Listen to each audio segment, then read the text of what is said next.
Alright there everyone, hope you're all keeping safe out there.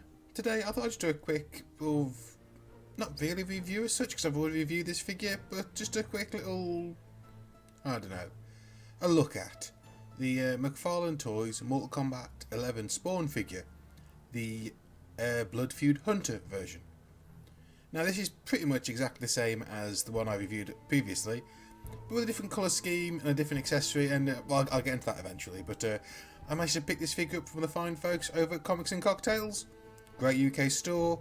They're becoming probably one of my main, if not really my actual main, source of action figures. I still go to other stores for Transformers, but when it comes to comic book and game characters, these are probably the best store in the UK, in my opinion. So anyway, let's get on to this. And as always, just a quick backstory. Well, just a quick look at the backstory of this figure. Sort of, where does this design come from and why was it made? So, okay, let's get down to that, shall we? Okay, so what does Blood Feud mean in terms of Spawn? Well, Blood Feud was a 4-issue miniseries back in the 90s, in the pretty early days of the Spawn series. It was an okay series, actually, or an okay miniseries. I actually had it as a kid. Probably shouldn't have, I was a bit young for it, but it was good.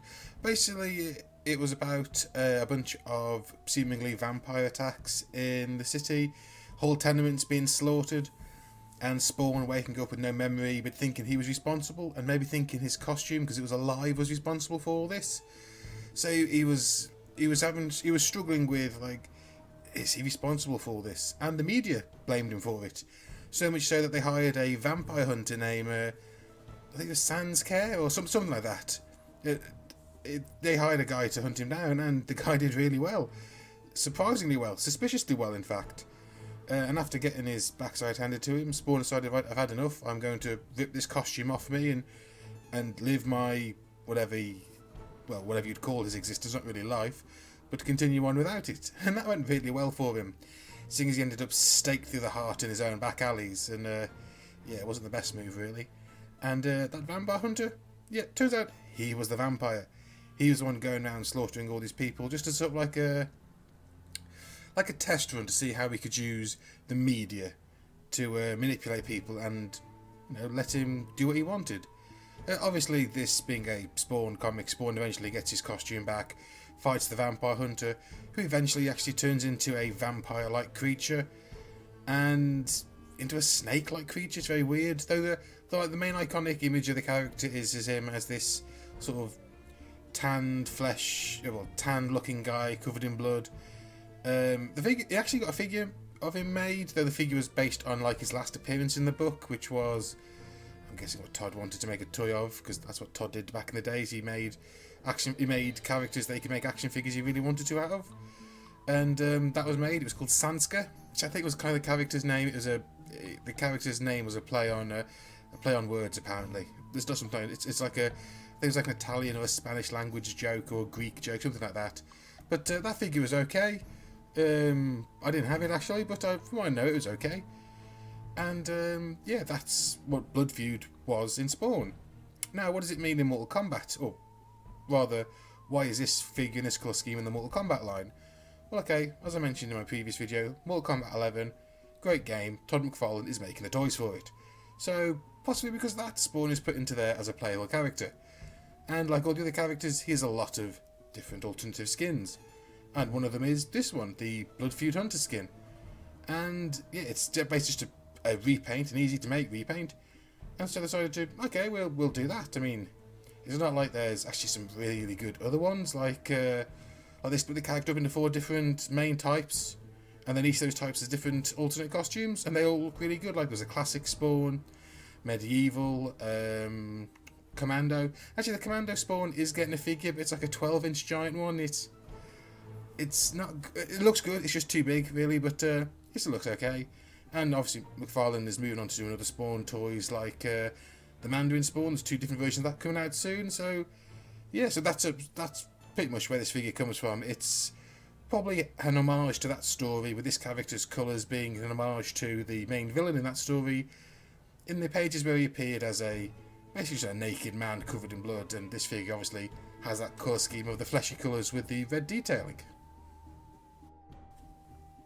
As I said before, this figure is basically just a repaint of the other Mortal Kombat 11 Spawn figure that I reviewed, but that's not a bad thing, because that figure was really great. In fact, it's probably one of my favourite figures I got last year.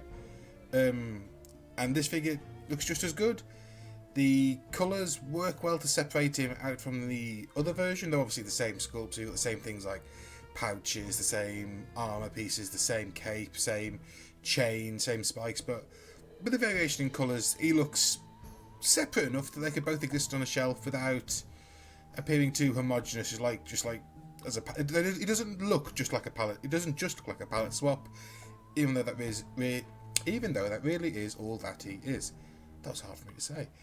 But yeah, the figure is exactly the same as that. Big difference though, rather than the mace accessory, which that particular version of Spawn I got came with, though previous releases that figure came with initially a sword, then an axe, then the mace, which is the one I got and the one that's still available.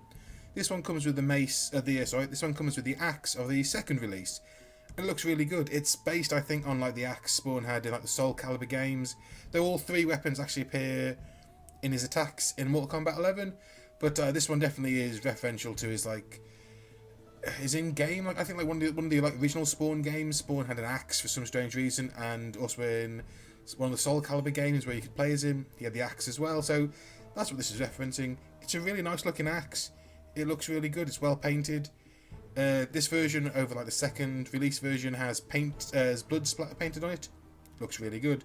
The figure himself also has blood splatter painted on him, so sort of break up the fleshiness of it. Looks really cool. And of course, like the previous version, I added the thigh articulation by just adding a cut in, taking the legs off, pulling out the thigh joint or the hip joint, cutting the very top of it off, or the top of the leg off, and a very straight line. Though I think on the one leg I might have had a slight kink in it. It doesn't quite look as good as the other one when it turns, but that might also be because the plastic is lighter, so it shows up those little imperfections more. But yeah, the figure still looks great. Brilliant articulation, just like the other version.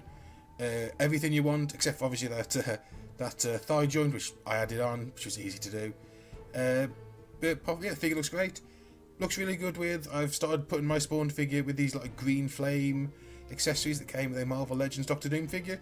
They look really good as like the necromantic energy created by Spawn, and they look really good on the figure. They also look really good on the mace that came with the other version. Wrapped around it, they seem to wrap around it really well and make it look like a green glowing torch. Looks really cool, and this figure of course can hold that weapon as well as his axe. It looks good dual wielding them. Looks really good in fact. And also you can give that axe to the previous version of Spawn, and yeah, it looks good with him. It looks really good with him actually. I think actually Spawn looks better with the axe, and this version of Spawn, well the Blood Feud version, looks better with the mace. Maybe I'd give him, I don't know, if I can get my hands on if the next version that comes out, if they do a next version, happens to have a sword, I might pick that up and get the full weapon set. So yeah, it's really good. Okay, so let me get to my final thoughts on this thing. Because I said it was only going to be a quick review because I've already reviewed the figure in the main anyway. Or already reviewed the core of this figure before. I really like it. The colours look really good. They're vibrant. It's separated out from the previous version, so they both look good together on the shelves. As you can see, the two of them together, they look good. They're clearly both Spawns, but they can get away with not being the exact same character. They look good, I say, next to each other. I doubt McFarlane will do like any more of these. I think 2 is probably the limit at the minute. I can't imagine him re-release this mould again. He'd be pushing it a bit if he did, but this is Todd McFarlane, so you never know what he might do. He probably will do it at some point in the future, but I can't see him doing it for quite a while yet.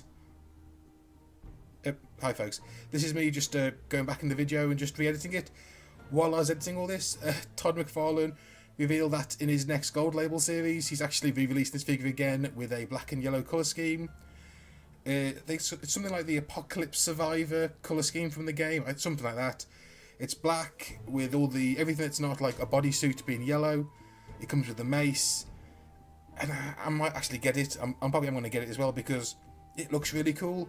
Best way I can describe it, if you know DC Comics, it's a Sinestro Corpse Spawn is what it looks like. It looks really cool. I just thought I'd throw that in here now while I'm editing everything.